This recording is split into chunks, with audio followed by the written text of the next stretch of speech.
Good morning and welcome to 8 at 8. If you look behind me in the pool, you'll notice a pretty cool boat. It's made out of materials by my son. I think 3 different plastic bottles, straws, tape, all kinds of stuff that were repurposed to make a boat that would float in that pool. And I want us to celebrate and embrace this morning that right with the very stuff of your life, the things that are most painful to you this morning when you open your eyes and when you got out of bed and when you're embracing the reality of today, the things that are most challenging for you, God is at work. I wanted to share with you a text. I texted somebody yesterday who was going through a horrible situation. It was probably one of the worst situations this person has experienced in a long time. And in the midst of hearing and just witnessing their pain, I wrote a text to them, and I just want to share it with you because I know that there's more people than this one person who's really struggling this morning, and I pray this will be a blessing to you. So the first thing I reminded them was that God feels your pain. I don't know if you've ever thought about this, but the idea that you're created in the image of God means that all the things that you experience, for instance, your emotions, they are reflections of God Himself.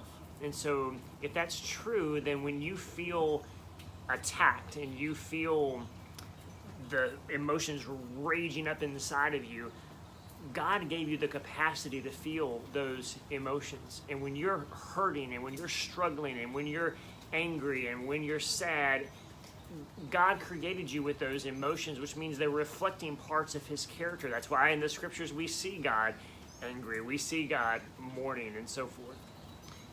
God feels your pain. He has the capacity to feel emotions, and He understands you and knows you, so He has the ability to relate to you. And so I just want to encourage everyone watching this morning that God feels your pain.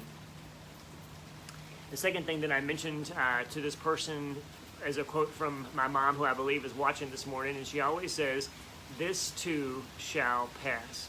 And so I just told the person, take a deep breath and let this thing just work itself out.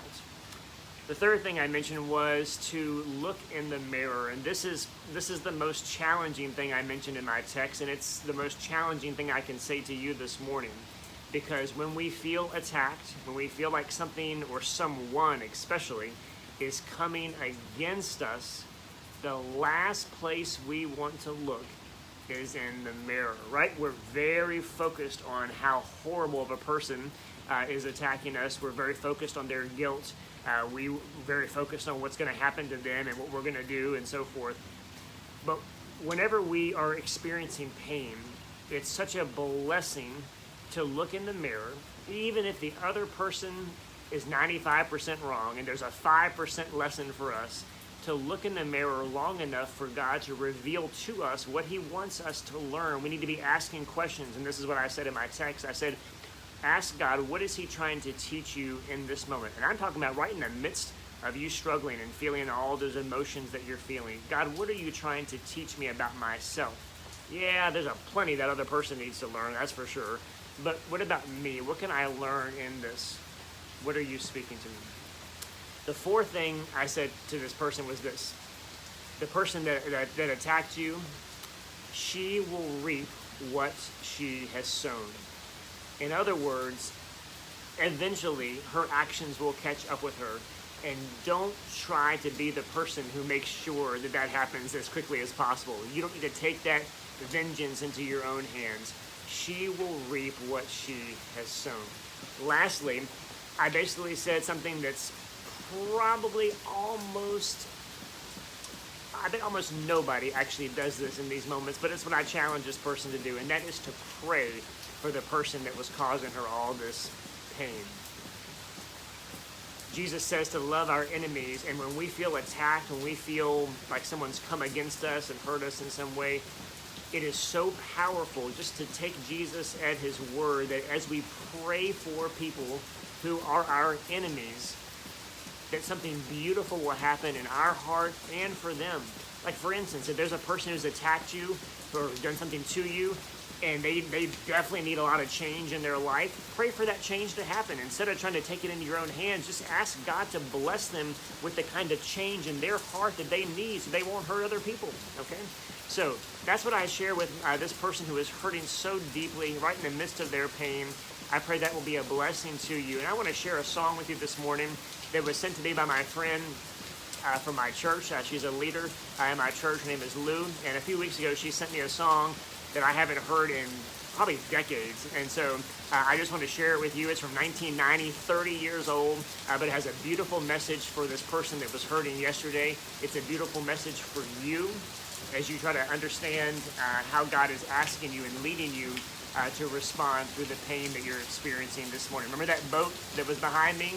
How it was all those, the plastic pieces and the straws and the bottles and the tape were all repurposed for something really cool.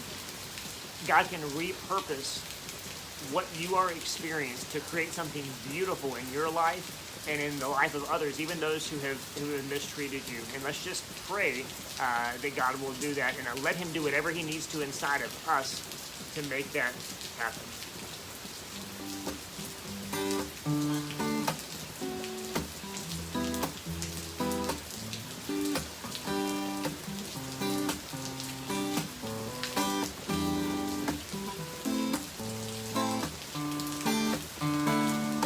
God will make a way when there seems to be no way. He works in ways we cannot see.